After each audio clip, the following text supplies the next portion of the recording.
This message specifically goes to the enemies and friends of Africa. And this includes you, the European countries, America, and China. I'm taking this opportunity to tell you that we are tired of this present Africa. This Africa which is divided into 54 portions. The Africa which other parts, this Africa which other parts of the world are seen as a rubbish pit where they throw their expired and waste products. This Africa whose people have hated themselves to the extent of hating their textile hair, where they have started to put on other people's dead hair. This Africa I'm talking about, the Africa which his people have decided to hate their color, whose people have decided to hate their nose, to hate their eyebrows, and they have decided to turn them into other people's colors. This Africa, we are tired of it. From today onwards, we are taking this opportunity to remind you that we are tired of this divided Africa, that we are tired of this Africa who is considered as the weak player of the world, which is seen as good for nothing, as witnessed during the breakout of the coronavirus when the World Health Organization rejected the herbal cure which was discovered in Madagascar because it was from Africa. This Africa, who's seen as a weak player in the world affairs, which does not have a permanent seat in the Security Council of the world. The Africa whose leaders have got the mentality of thinking like they are demigods. They don't die. Therefore, China, Europe, America, this is the Africa we want. The Africa from year one of the creation of the universe. The Africa without boundaries. The Africa before the coming of the missionaries. The Africa before the 1884 Berlin Conference. The Africa, one supreme law, an Africa with one currency, an Africa with one defense unit, an Africa without official language is the Africa we want. China, Europe, and America, I hope I'm communicating.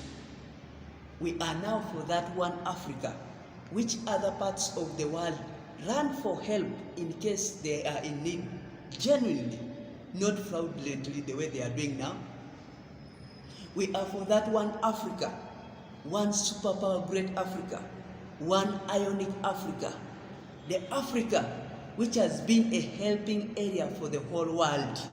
As once said by our own brother Malcolm X, that when we see these other sources which we are supposed to turn to our faith, we turn to ourselves and establish a self-help philosophy, a do-it-ourselves program. It is too late philosophy, because it is the only way we as Africans are going to achieve this one great country, Africa. Action. As I conclude, I'm going to take this privilege to acknowledge the great sacrifices, the great selfless living, the great struggles, the great casual works of our own brothers, the sons of African slaves who were taken to America, the likes of Marcus Garvey, Malcolm X, Dr. Martin Luther King Jr., Muhammad Ali, who planted the seeds of this one great country, Africa. And also, I will not forget to acknowledge the great sacrifices, the great struggles, the great selfless living, and the great casual works of our own brothers in Africa, the likes of Kwame Nkrumah, Thomas Isidore Sankara, Patrice Emery Lumumba, Mwalimu Julius Kambarage Nyerere, Samora Moses Machel, to mention but a few. Our fellow African brothers who lived 100 years beyond their time. Our brothers, we acknowledge your sacrifices. We acknowledge your time. We acknowledge your struggles. We acknowledge your casual works. Thank you for planting the seed of one great country.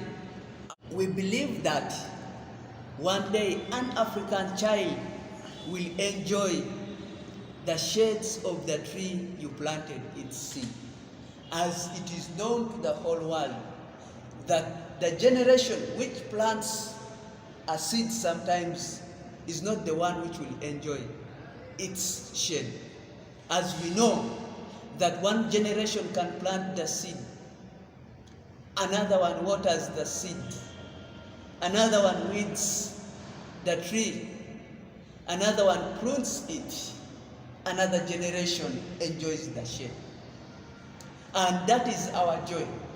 We believe that we are going to enjoy the shades of this seed of one country called Africa, for God and my country.